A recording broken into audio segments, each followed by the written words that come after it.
الحمد لله رب العالمين والصلاة والسلام على سيد الأنبياء والمرسلين أما بعد فأعوذ بالله من الشيطان الرجيم بسم الله الرحمن الرحيم الصلاة والسلام عليك يا رسول الله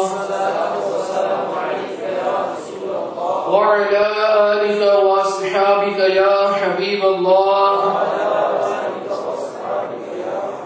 الصلاة والسلام عليك يا نبي الله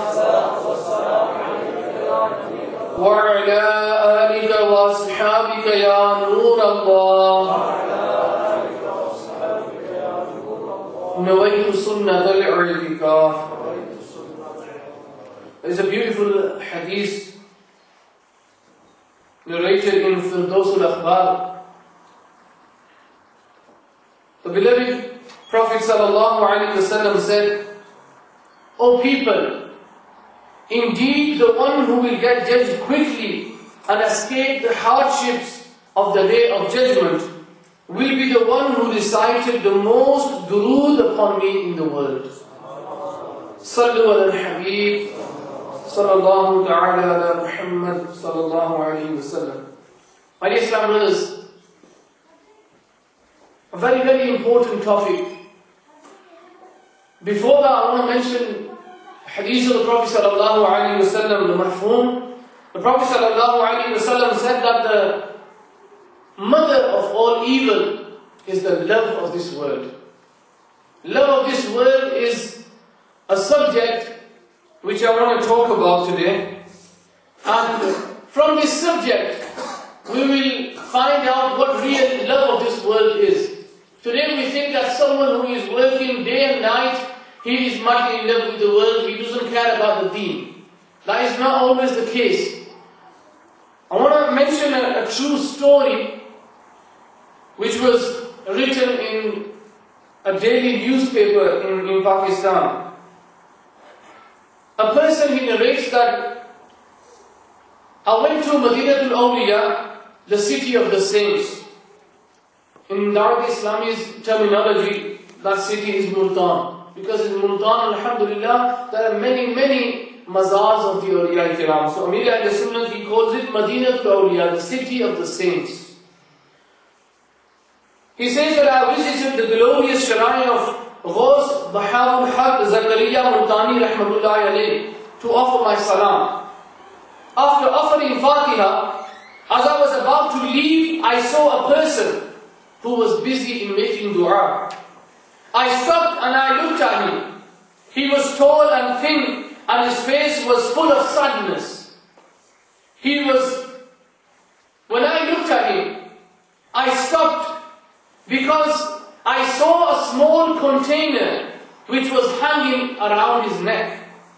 And the fingers of his right hand were dipped into that container. After looking at his face, I felt that I knew this person. Therefore, I waited for him to finish his dua so that he could come outside and I could meet him.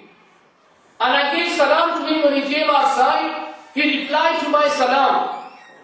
And he looked at me carefully and also recognized me. A slight smile appeared on his dry lips, but was quickly overtaken by sadness again. After asking him how he was, I asked him the reason for hanging that container full of water around his neck.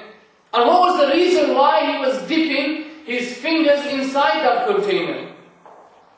The man, he says, I have a small grocery shop.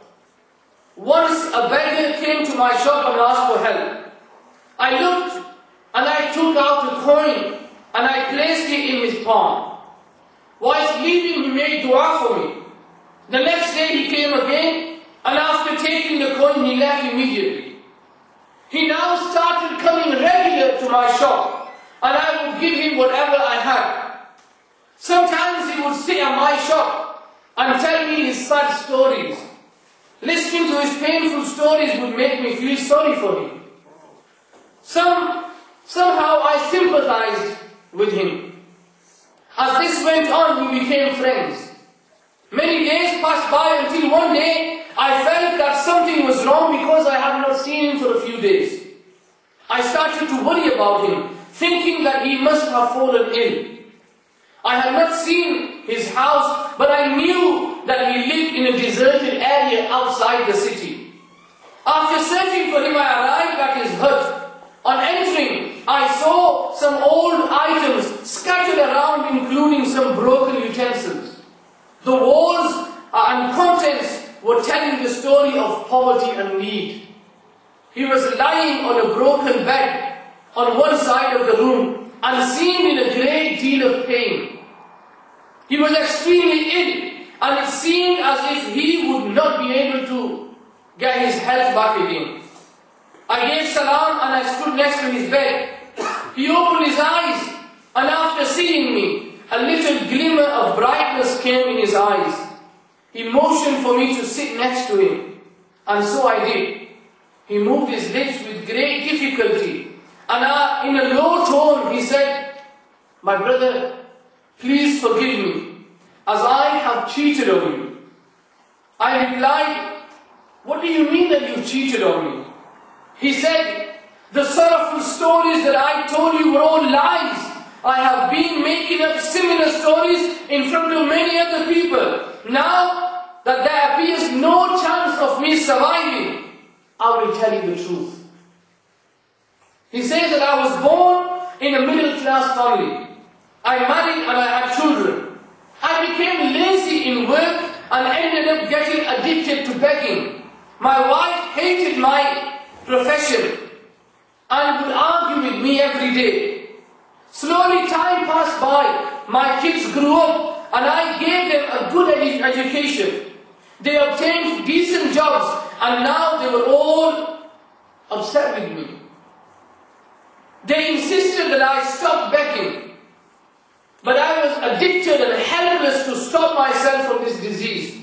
I loved wealth a lot, and I did not want to leave the wealth which I received without working. As time went on,